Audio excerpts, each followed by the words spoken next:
to do to save his life, call his wife in.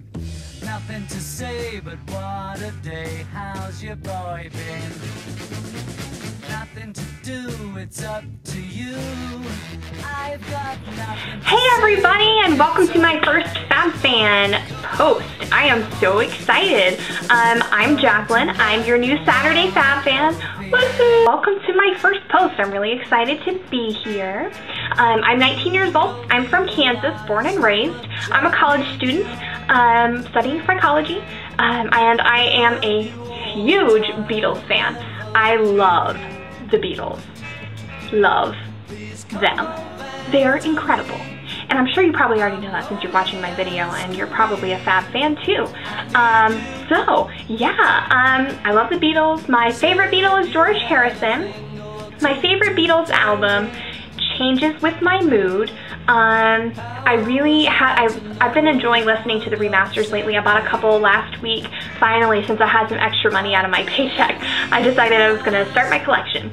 So I bought Beatles for Sale and Sgt. Pepper's Lonely Hearts Club Band, which is my current favorite Beatles album because I think it is one of the most incredible albums I have ever heard in my life. And it is, oh my gosh, I was like, plugged it in right as soon as I got it, and listening to it, and all of a sudden Lucy in the Sky with Diamonds comes on, and I'm like cleaning my room, right? So I'm like freaking out because John Lennon sounds like he's singing into my ear. It was the weirdest thing ever, but it's so cool because these remasters are incredible. Get some. I think this is the stereo remaster, I think. Don't quote me on that though, because I don't really know much about the stereo and the mono thing, except for it sounds different like in your earphones and your speakers. I don't know. I'll have to figure that out for you. I don't know. Somebody want to tell me the difference between stereo and mono, go ahead and post it in the comments if you want to, if you feel like it.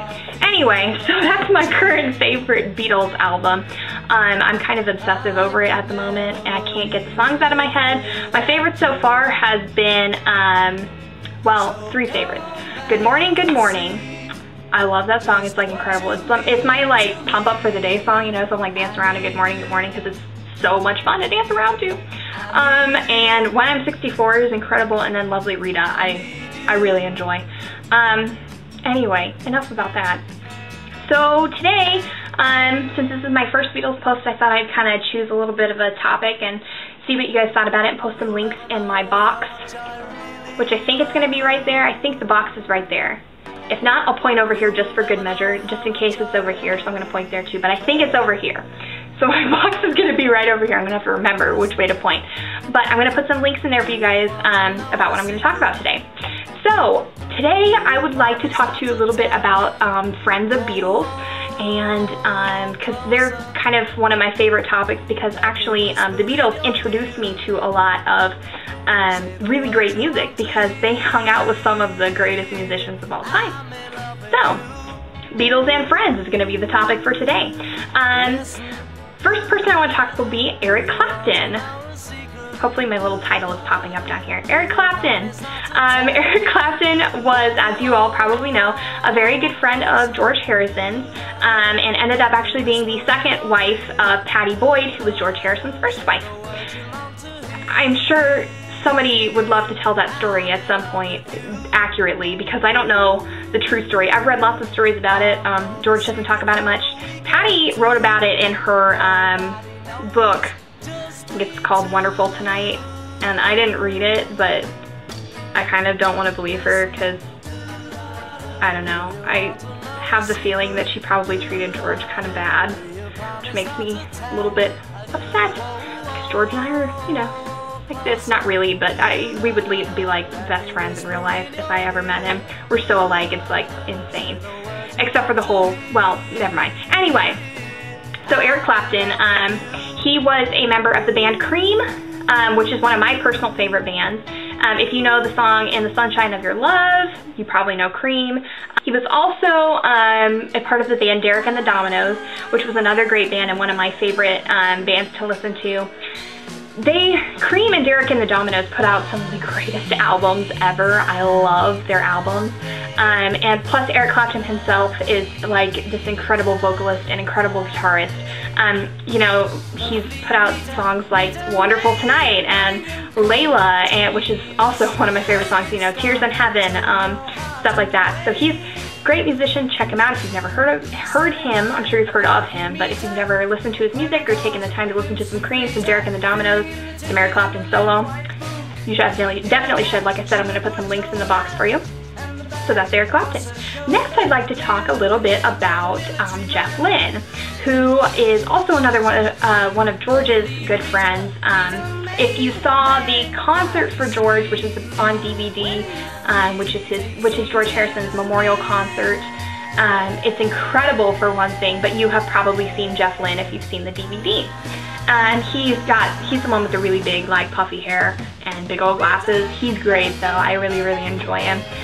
He was a part of the Travelling Wilburys with George Harrison, Roy Orbison, Bob Dylan, those four, and Tom Petty. Those 5 guys made up the Travelling Wilburys. That band put together songs like The End of the Line. Why can't I think of the titles of the other songs?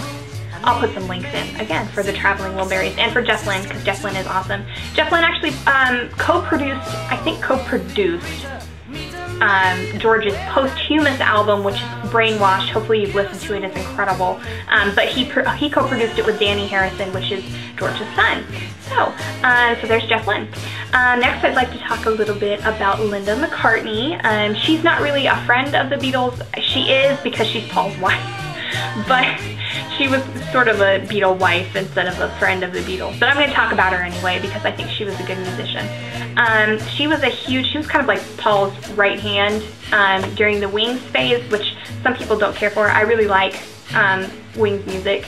I think it's really cool. Of course, here in the US it's called Paul McCartney and Wings. I think in the UK they always called it just Wings. But here it's Paul McCartney and Wings. I don't know why people say that, because they still say it today on the radio. The other day I'm driving to school, right? And all of a sudden, I think Listen to What the Man Said came on. Yeah, that's what it was. Listen to What the Man Said came on. Oh, that was Paul McCartney and Wings. And I'm like, okay, because I didn't know it was Paul McCartney from his voice, but whatever. State the obvious. Anyway, enough of my sarcasm. Yeah, Linda McCartney was kind of Paul's right hand during the Wings phase. I think she was a great musician. I think she played a lot of keyboard, did a lot of backup singing. She can be heard very well on the album Ram, which is Paul's solo album. It's not really a Wings album, I don't think, but one of Paul's very first solo albums that sold like a crazy, crazy stack of hotcakes on a cold winter morning. I don't even know what that's supposed to mean, but it sold millions of albums. So yeah, Linda McCartney was really cool. She was a vegetarian, as is Paul, as you probably all know from the Meat Free Monday campaign, which is inspired by Linda. Linda McCartney Foods, she was cool. She did a lot of stuff for the vegetarian community, came up with a lot of recipes, and she sells, well, she doesn't now because she's sadly passed away in 1998. Don't quote me on that. 1998 or 1999, a couple years before George passed on as well. But yeah, Linda passed on from cancer, but she was a great woman. Her work still goes on because of Paul, and because of the people that loved her. She has a website. It's LindaMcCartneyFoods.com. I might as well post a link for that too. But LindaMcCartneyFoods.com, she sells lots of organic food and lots of vegetarian food, and the veggie food, from what I've heard, is really good. I haven't ever ordered any of it, but I've tried some of her recipes, and the Meat Free Monday thing I think is an honorable campaign as far as, you know, reducing CO2 emissions from meat processing and all of that stuff. Yeah, I think it's kind of an honorable cause. Anyway, so yeah, that's Linda McCartney. She was a great musician. She played a lot of keyboard, did a lot of stuff for Wings, did a lot of stuff on the Paul McCartney solo albums. She's pretty cool. So I'll put some links in the box for her as well. But yeah, that brings us to the end of our video for this week, of my video for this week anyway.